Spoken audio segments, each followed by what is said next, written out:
That's right, we've upgraded our 2025 Toyota Tacoma TRD Off-Road, improving both capability and utility without any cutting or drilling. What did we do? Well, we're going to get into all the details right now on Driving Sports TV.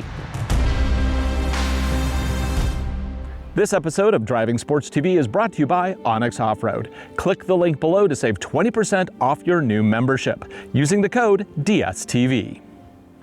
This is our 2025 Toyota Tacoma TRD Off-Road Premium. This is what it looked like when we bought it just a couple months ago to be a new long-term tester for the channel. We wanted to see what it was like to live with an all-new 4th generation Tacoma. And of course, one of the staples of Tacoma ownership is customizing your truck, like we did here. Now, every customization needs to have a target. What are you going to do with it? In this case, we're building it up for off-road adventures. For those of you new to the channel, let's kick this off with some facts and features about this Tacoma. This truck has the optional iForce Max hybrid powertrain. It consists of a 2.4-liter turbo 4-cylinder engine mated to a 48 horsepower electric motor for a peak output of 326 horsepower and 465 pound-feet of torque. The 4-wheel drive system is part-time only, with an electronically controlled dual-range transfer case connected to a standard 8-speed automatic transmission. Price when we picked it up, with the premium package, all-weather mats, ARB rear tow hooks, and rigid fog lights, you're looking at $57,959 US, including destination. For phase 1 of this build, I really wanted to focus in 3 areas: improving protection, grip, and utility. For protection, most of it is actually OEM Toyota parts. I just picked them up from Titus Wheel down the street, which is my local Toyota dealer. So that includes skid plates and rock rails from the Tacoma Trail Hunter. I already have a similar setup on my Land Cruiser First Edition, and I really like the look. But more important, these parts are built really well, and they fit perfect. I don't have a shop, so all of these mods were installed at my house using common tools. I first removed the stock underbody plates.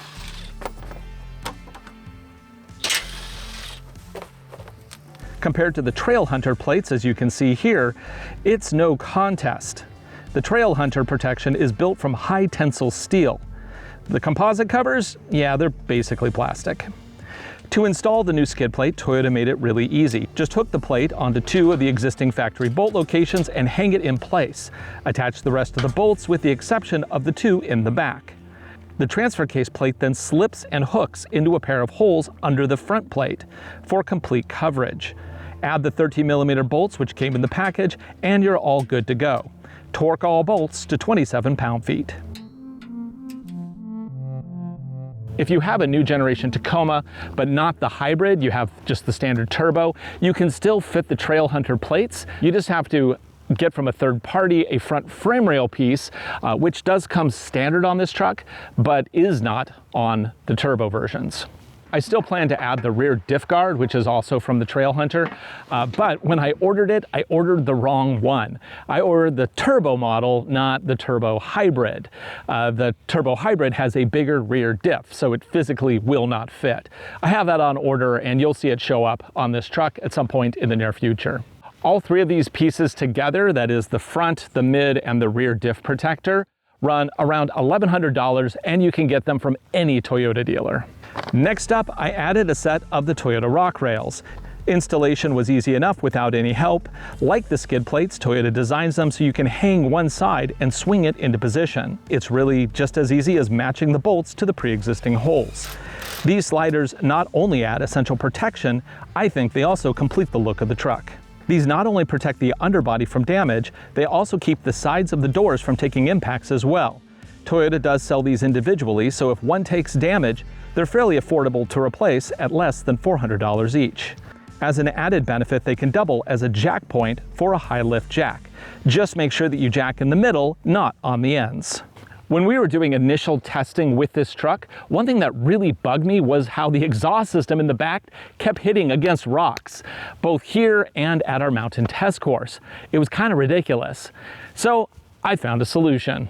I replaced part of the pipe with a titanium axle dump exhaust tip from Nytop. This is made with 2 3/4 inch titanium tubing and it looks amazing.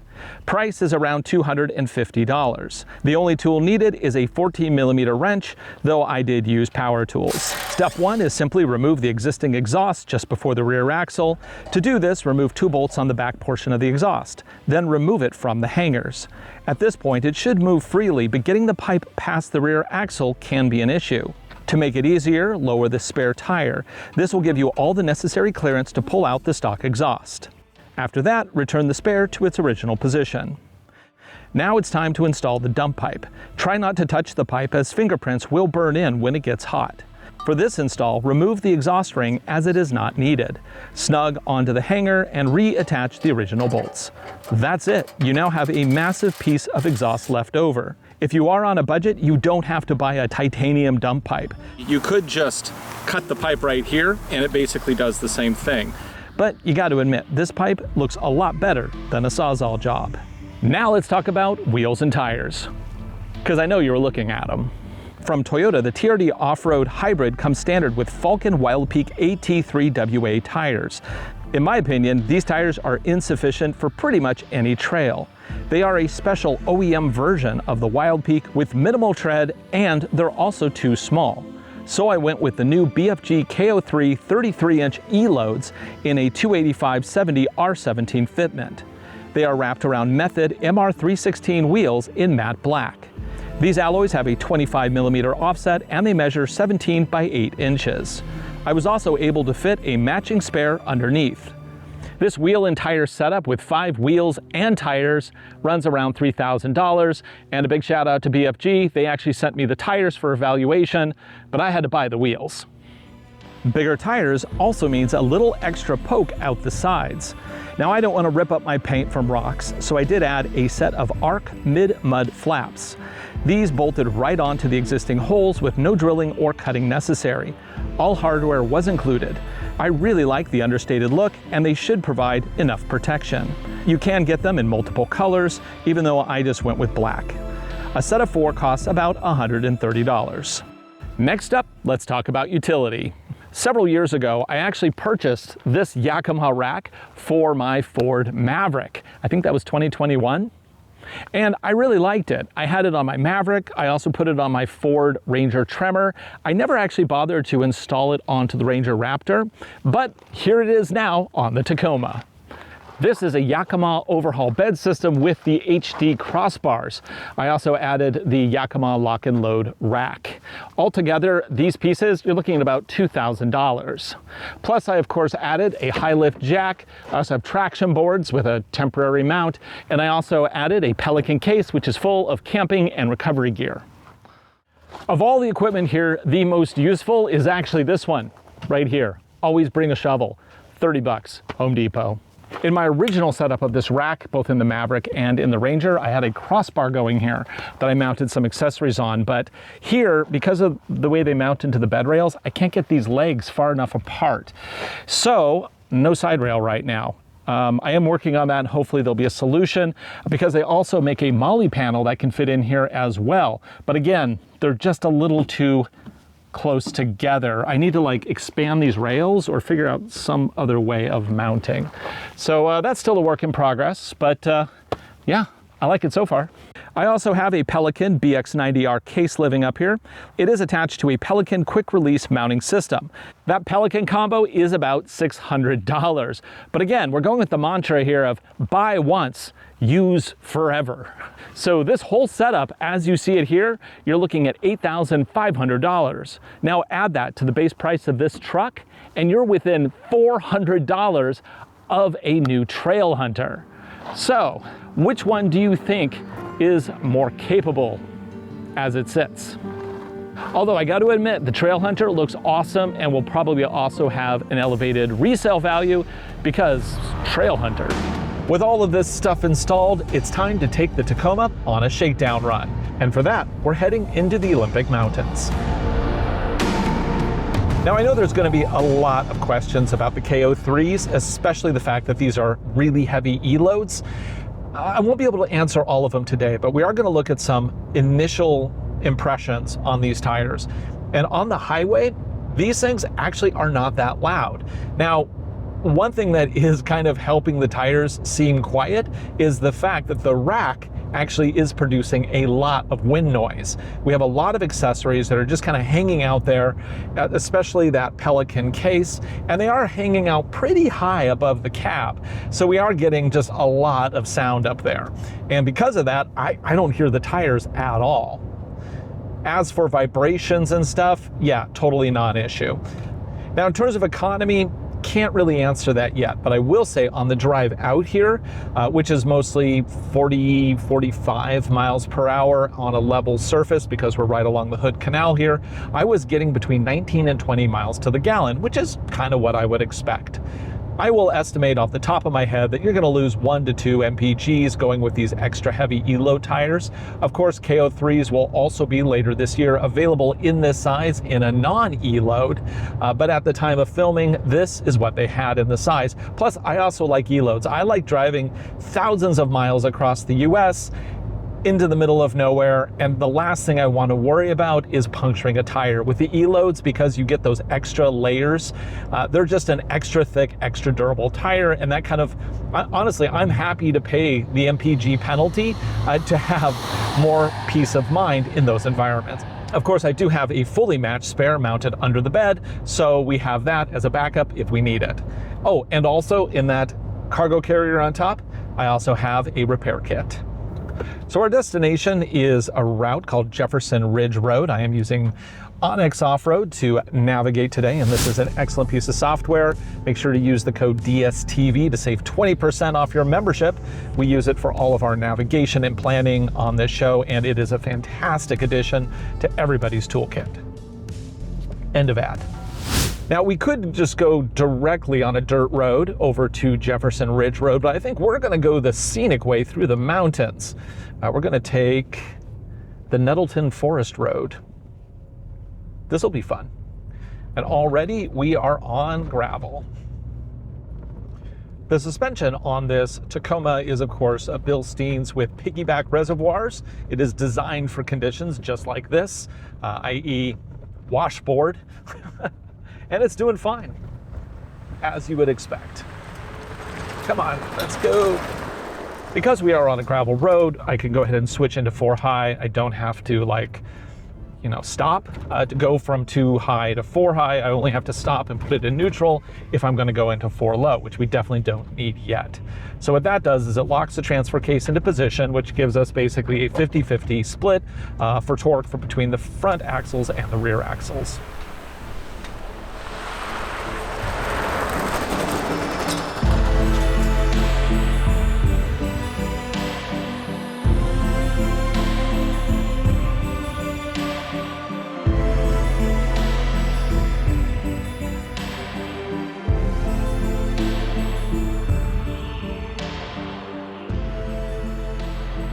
Oh yeah, there's a little rattling from the farm jack, but that's not a big deal. Farm jacks, they're gonna rattle.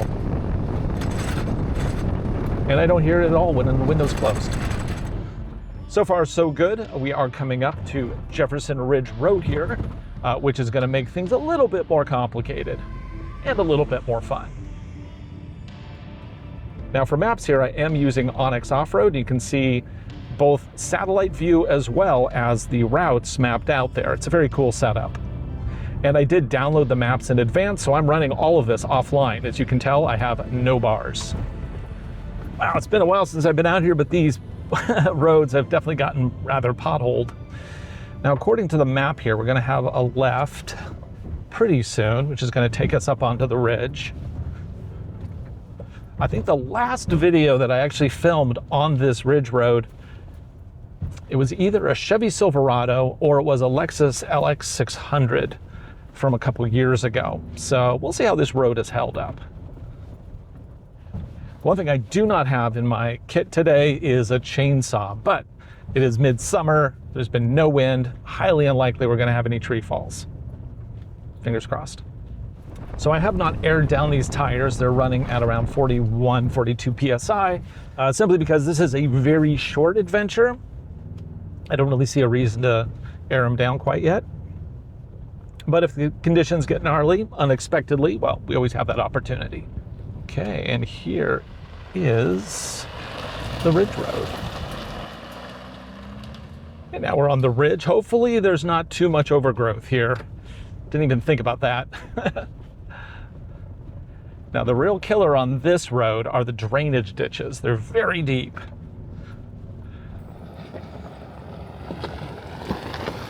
Oh, take it slow. Yeah, no problem. You can see also lots of trees have fallen down over the past year, but they are cleared, so we're good so far. Yep, there's another one. Whoa, that's a lot of exposure.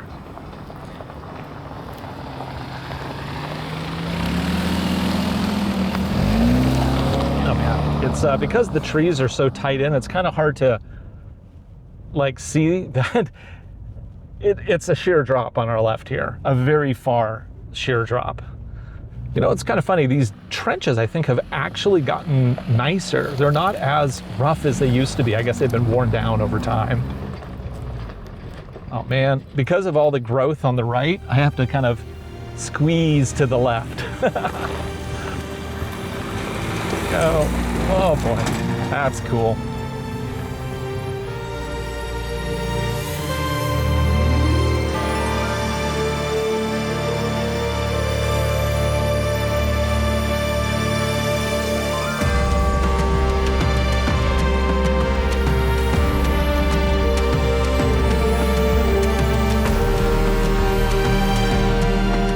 This is a very cool little road, and yeah, it's been clear cut, but it has been replanted.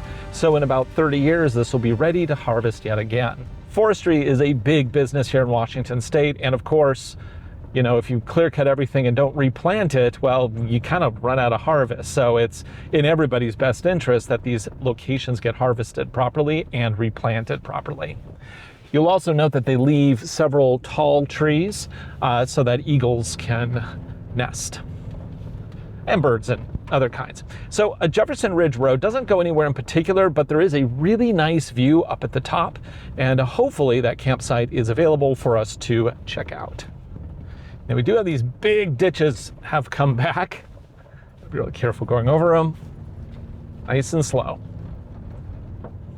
So I don't really need to do it, but I do want to turn on my trail cam, so I'm going to go ahead and stop and put this into 4 low, because I'm not going to be driving that fast anyway. Neutral, drive, there we go. Now at this point I have access to all of my off-road kit, including rear locker, and more important, I have the trail cam, which I can use for when things get a little bit tighter and up above. And again, I'm just crawling along here at like 12, 13 miles per hour, so 4 low is just fine. So we're about 1,200 feet. I think we're going to go all the way up to about 2,500 feet, maybe.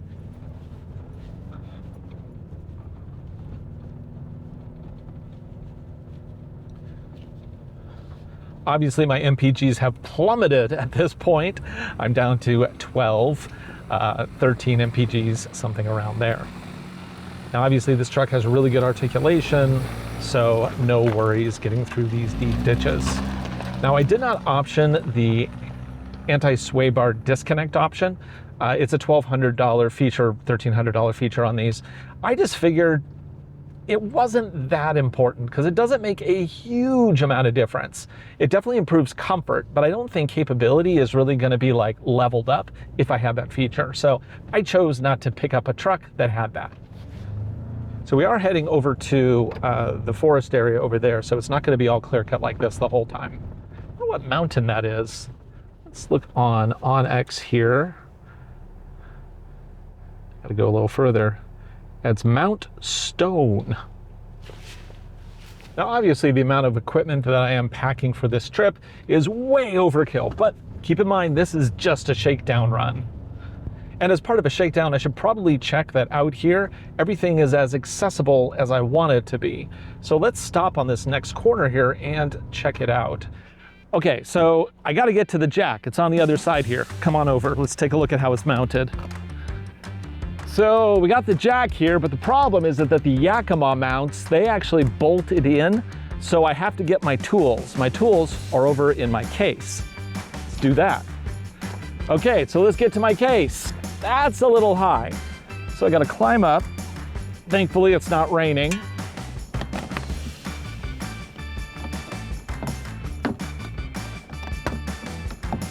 Okay, that's not too bad.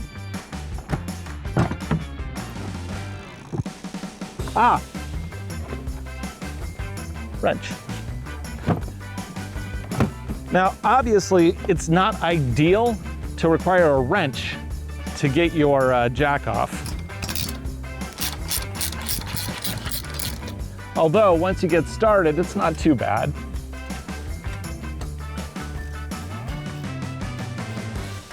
Oh, gotta take him all the way out. Okay, you know what? I'm just gonna call it right here. Not the ideal setup. Need to be able to get it off with hand equipment. So I think we're gonna change that. Also, the rack, it's just a little too high. Now I can get shovel off, I can get some stuff off, but I don't always wanna be climbing up a tire. So I think we've already found a problem with this setup. Let's go ahead and tighten that back up and continue to the top. Obviously, I don't think we're there yet with this setup. I think it'll work for a lot of people, but in my case, I kind of want easier access to stuff in the back. But the wheel and tire setup, I love on this truck. They are absolutely fantastic. Now, granted, this is like the easiest condition for all-terrain tires to deal with, but you know what? It's starting out good. We are going to keep this truck obviously for a while, so we are going to encounter more challenging conditions as the seasons continue. But for today, yeah, I'm loving this setup. Oh man, this is cool. All these trees. One thing really nice about the powertrain in this truck is the fact that because it is a turbo hybrid, it is just not affected by altitude. V6s, V8s, as soon as you start hitting like 4,000, 5,000, especially 6,000 feet, they start to choke and gasp for air. This setup, it just doesn't care. Oh, there we go. Now we haven't had to use the underbody armor yet, but the road is getting a little gnarlier. It is nice to at least have some peace of mind here. I really like the Trail Hunter setup because it covers not just the front under the engine, it also covers the transfer case as well. And that is a critical component, of course. Oh, we got some logs down. Let's see. Oh, actually, I'm gonna turn on the view camera here so I can use trail cam to help me get by there, which is really nice. Make sure not to hit my camera up, my son. There we go. Nice. The camera is excellent and I love it on this big display. So if we kept on going down Jefferson Road, it would get a little too tight with bushes, so I think we're gonna stop here. Oh yeah, and absolutely enjoy this epic view.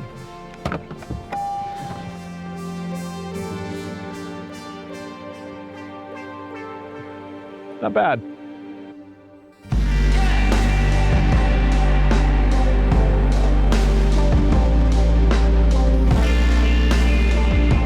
I mean, obviously it'd be better to come out here at sunset, but hey, we got a schedule to stick to.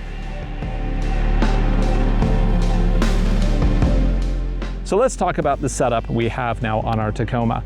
The wheels, the tires, the underbody protection, the rock rails, love them all. Those are perfect.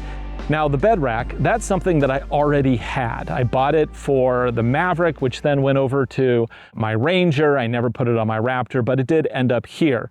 And honestly, I don't love it on this vehicle. It sits too high. Yes, I could probably drop it an inch or so, but that's not enough. It really needs to sit lower.